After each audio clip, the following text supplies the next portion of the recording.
बिस्मिल्लाहिर्रहमानिर्रहीम। अस्सलाम वालेकुम बच्चों, तो कैसे हैं?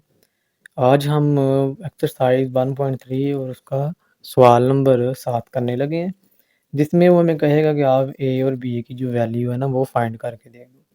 देखें, दो कॉलम हैं, दो मैट्रिक्स हैं हमारे पास, वो आपस में प्लस हो रहे हैं और दूसरा ये दोनों जो कॉलम हैं वो बराबर है एक कॉलम के। तो देखिए, अगर आप देखें तो इस कॉलम के बाहर ये 2 आपको नज़र आ रहा है मल्टीप्लाई की शेप में, और इस कॉलम के बाहर भी ये जो 3 नज़र आ रहा है ये भी आपको मल्टीप्लाई की शेप में नज़र आ रहा है।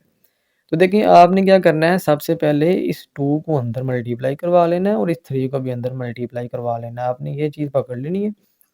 अब देखिए, 2 को 2 से मल्टीप्लाई करवाएँ तो 2 2 ज़ा 4 और 2 4 दी 8। अब फिर इस 2 को मल्टीप्लाई 3 के साथ करवाया तो माइनस का 6, और 2 को a के साथ करवा दिया 2a। प्लस का प्लस, अब जो 3 है 3 को अंदर मल्टीप्लाई करवा दें। 3 1 दा 3, 3b से मल्टीप्लाई तो 3b लिखा जाएगा, 3 8 दा 24, और 3 को 4 के साथ करवाएँ तो माइनस का 12। अब जब आप सिंपल इन दोनों को मल्टीप्लाई करवाने के बाद देखें, आपके पास ये कॉलम और ये कॉलम आपस में प्लस हो रहा है। तो आप भी सिंपल क्या करेंगे, इस कॉलम को पकड़ें और इस कॉलम में प्लस कर दें। पहले अरकान को पहले में प्लस कर दें, दूसरे को दूसरे में, तीसरे को तीसरे में और चौथे को चौथे में प्लस कर दें।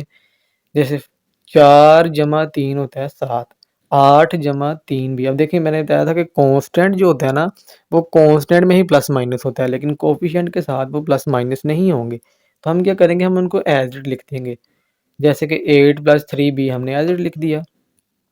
अब आगे -6 है तो +24, -6 + 24, 2a प्लस, देख प्लस माइनस माइनस डायरेक्ट कर लेना आप, प्लस माइनस माइनस तो 2a माइनस 12। अब देख यहाँ पे क्या करेंगे आप, ये जो इक्वल की इस तरफ जो था हमारा, ये वाला जो कॉलम था ये हमारा चलता आ रहा था, अब हम उसको बाद में लिख लेंगे। अब देखिए, यहाँ पे आप सिंपल क्या करेंगे, पहले को पहले के इक्वल कर लेंगे, दूसरे को दूसरे को, तीसरे को तीसरे को, चौथे को चौथे के इक्वल कर लेंगे। देखें, अब जिसकी कीमत हमने फाइंड करनी है, हम उनको उनके अरकान के इक्वल रख लेंगे और उनको ही पकड़ेंगे, बाकियों को पकड़ने की ज़रूरत ही नहीं है।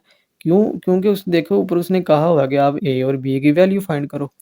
देखिए, अगर आपको नज़र आ रहा हो ये वाला 8 + 3b, तो ये दूसरे नंबर पे है। इससे मुराद ये हुआ कि ये जो कॉलम का जो दूसरा नंबर ये 10 है, तो 8 + 3b = 10 होगा। इसी तरह 2a - 12 = 1 होगा। आपने सिंपल इनकी दो मसावातें बना लेनी है। मसावात बनाने के बाद ये देखें, आप सबसे पहले आप मसावात बना लें। मसावात बनाने के बाद आप क्या करेंगे, यहाँ पे एक इक्वेशन पकड़ लेंगे, मसावात पकड़ लेंगे ये वाली, 8 + 3b = 10। देखिए, हमने b की वैल्यू फाइंड करनी है, तो वही रूल मैथ का, जिसकी वैल्यू फाइंड करनी होती है वो एक तरफ, बाकी उठा के इक्वल की दूसरी तरफ। अब देखिए, 3b के साथ जो 8 है वो प्लस हो रहा है, तो उधर जाके माइनस हो जाएगा। मैथ का कानून आपको पता ही है, जो इधर प्लस होगा वो उधर जाके माइनस होगा। अब 8 उधर जाके जब माइनस होगा तो 10 में से 8 निकले तो 2 आएगा, क्योंकि प्लस माइनस माइनस होंगे, माइनस अलामत बड़ी रकम की।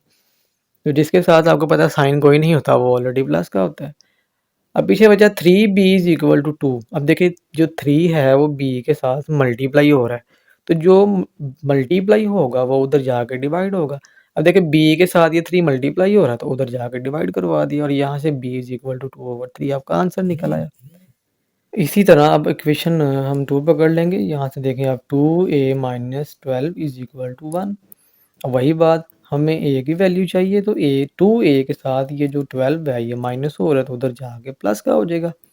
अब देखें, 2a = 1 + 12 माइनस का था, उधर जाके प्लस का हो गया। अब 12 में 1 जमा करें तो वो 13 होता है। अब 2a = 13। अब देखिए, हमें a की वैल्यू चाहिए, तो वही रूल लगेगा मैथ का कि a के साथ जो मल्टीप्लाई हो रहा है वो उधर जाके डिवाइड हो जाएगा। अब ये देखेंगे, 2 मल्टीप्लाई हो रहा है, इधर आके हमने डिवाइड करवा दिया, और यहाँ से आपके पास a = 13/2 वैल्यू निकल आई। ये था आपका क्वेश्चन नंबर 7।